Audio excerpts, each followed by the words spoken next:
Assalamualaikum warahmatullahi wabarakatuh. Perkenalkan, saya Auliana Imutul Hanafiyah dari kelas 2 SAA.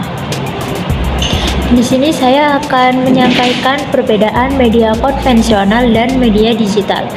Dari media konvensional yaitu ada radio, dan dari media digital ada podcast. Yang pertama yaitu radio.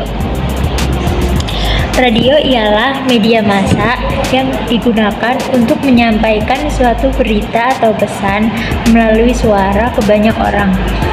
Teknologi radio telah digunakan di zaman dahulu hingga saat ini, yang dapat diakses dengan cepat dan dapat dijangkau dengan mudah di pelosok desa terpencil. Lanjut, saya akan menjelaskan tentang kekurangan dan kelebihan radio.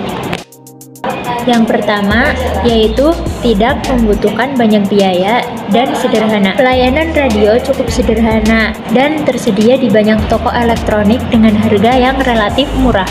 Yang kedua, dapat diakses dengan mudah dan dapat didengarkan secara offline. Oleh karena itu, radio banyak digunakan di daerah yang minim sinyal seperti pedesaan. Yang ketiga, dapat digunakan untuk mendengarkan siaran jarak jauh. Radio menggunakan gelombang elektromagnetik yang dipancarkan melalui stasiun radio dan kemungkinan diterima oleh unit radio tersebut, sehingga kita dapat mendengarkan siaran radio dari jarak jauh tanpa memerlukan peran tambahan.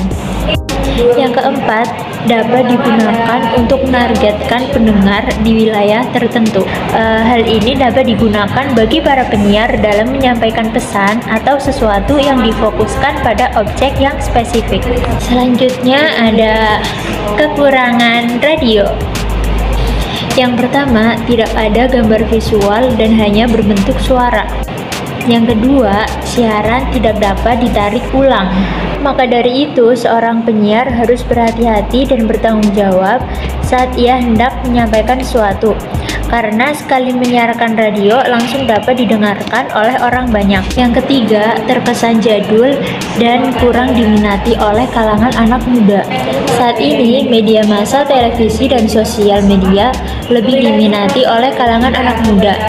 Hal ini disebabkan karena media tersebut terdapat tambahan gambar visual dalam menyampaikan sesuatu, sehingga mempermudah mereka dalam memahami isi dari pesan atau berita yang disampaikan. Maka tak heran jika kebanyakan penikmat siaran radio saat ini berasal dari kalangan orang dewasa dan lansia.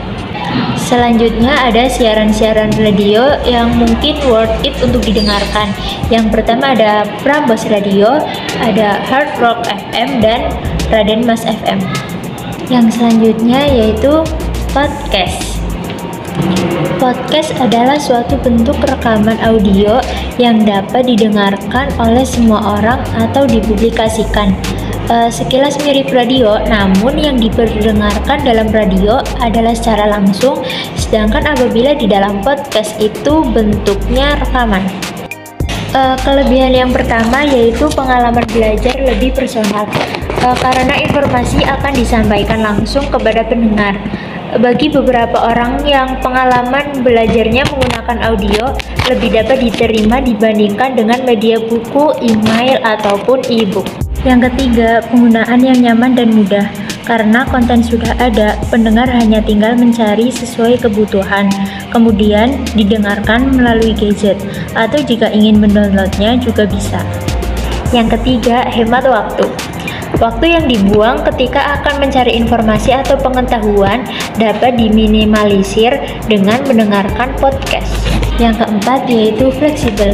Kalian bisa mendengarkan podcast di mana saja dan kapan saja. Selanjutnya ada kekurangan podcast.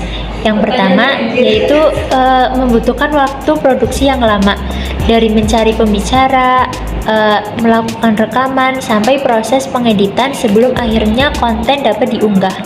Yang kedua, terpaku pada jadwal. Yang ketiga, sudah pasti memerlukan internet karena podcast di sini bersifat digital, jadi memerlukan jaringan koneksi internet. Untuk podcast, kalian bisa mendengarkan melalui Spotify ataupun YouTube.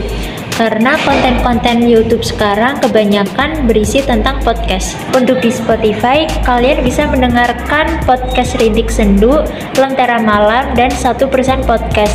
Rintik Sendu yaitu berisi suka duka hubungan percintaan seseorang. Lentera Malam berisi kisah-kisah horor. 1% Podcast menyiarkan mengenal diri kita lebih baik atau tentang mental health. Untuk konten-konten YouTube yang berisikan podcast, kalian bisa mendengarkan di channelnya Najwa Shihab, Deddy Kobuser, dan Denny Sumargo. Mungkin kalau untuk YouTube lebih unggul karena di sini tidak berupa rekaman saja, melainkan menampakkan visualnya atau gambarnya. Radio dan podcast sama-sama memiliki kelebihan, antara lain yaitu menghibur, memberikan informasi, menyiarkan berita, sarana media promosi, dan menyampaikan pesan kepada para pendengar. Itulah yang bisa saya sampaikan mengenai kelebihan dan kekurangan dari radio dan podcast yang dapat saya sampaikan dan jelaskan. Kurang lebihnya mohon maaf.